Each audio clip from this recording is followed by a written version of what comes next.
शिक्षक भर्ती घोटाले के तार ममता बनर्जी की सरकार के मंत्री पार्थ चैटर्जी से तो जुड़ ही रहे हैं। उनकी सरकार के कई और चेहरे भी इस घोटाले की जद में आ सकते हैं। इसकी एक वजह है काली डायरी। डायरी के 40 पन्नों में ये राज छिपे हैं कि शिक्षक भर्ती घोटाले की मलाई किस किस ने चखी है। ये डायरी प्रवर्तन निदेशालय यानी ईडी ने पार्थ की करीबी एक्टर अर्पिता मुखर्जी के घर से जब्त की है। बताया जा रहा है कि ये डायरी पश्चिम बंगाल सरकार के department of higher education and school education की है।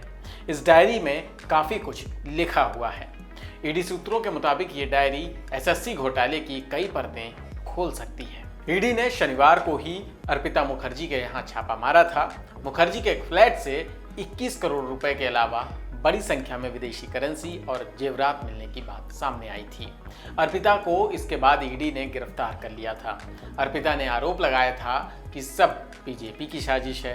अर्पिता के यहाँ करेंसी की बरामदगी के बाद ईडी ने ममता के मंत्री पार्थ चैटर्जी के यहाँ भी छापा मारा। उनसे लंबी पूछताछ की, जिसमें सहयोग न करने पर पार्थ चैटर्जी को भी गिरफ्तार कर लिया गया था। अब पार्थ और अर्पिता को कोर्ट ने 10 दिन के लिए ईडी की रिमांड पर दे दिया है। ममता ने कल ही इस मुद्दे पर सीधे तौर से तो पल्ला झाड़ दिया। उन्होंने एक कार्यक्रम में ये कहा कि गड़बड़ी और अपराध करने वालों के साथ वो नहीं खड़ी है।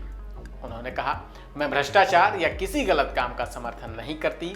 अगर कोई दोषी पाया जाता है तो उसे दंडित किया जाना चाहिए, लेकिन मेरे खिलाफ चलाए जा रहे दुर्भावनापूर्ण अभियान की मैं निंदा करती हूँ। उन्होंने कहा कि सच्चाई सामने आनी चाहिए, लेकिन एक समय सीमा के अंदर।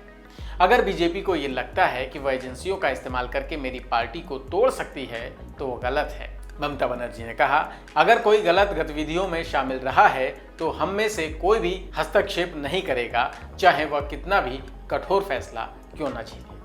हम उनका समर्थन नहीं करेंगे। टीएमसी प्रमुख ममता बनर्जी ने आगे कहा, मैं धमकियों के आगे नहीं झुकूंगी। अगर किसी ने गलत काम किया है और कानून के फैसले से दोषी साबित होता है तो उसके लिए वह खुद जिम्मेदार होंगे। एक तरफ तो ममता बनर्जी ने इस मामले से पल्ला झाड़ लिया, वहीं अर्पिता मुखर्जी को लेकर भी ममता बनर्जी ने स्पष्ट किया कि न ही सरकार और न ही पार्टी का उस महिला से कोई संबंध है। मैंने एक दुर्गा पूजा पंडाल का उद्घाटन किया था, तब वो महिला वहां मौजूद थी। मैंने सुना है कि वह पार्थ की फ्रेंड है। क्या मैं भगवान हूं जो मुझे पता हो कि कौन किसका दोस्त है। एक तरफ तो ममता बनर्जी ने इस पूरे मामले से पल्ला झाड़ने की कोशिश की, तो वहीं बीजेपी की साजिश की ओर इशारा भी कर दिया। पार्थ चैटर्जी की गिरफ्तारी को ममता बनर्जी ने बीजेपी की साजिश भी बताया। उन्होंने आरोप लगाते हुए कहा कि उनके पास कीचड़ है तो हमारे पास अलग तरह जिसका दाग नहीं धुलता। वहीं ममता बनर्जी ने यह भी कहा कि देश में कई बड़े ऐसे घोटाले भी हैं जिनका हल आज तक नहीं निकल पाया।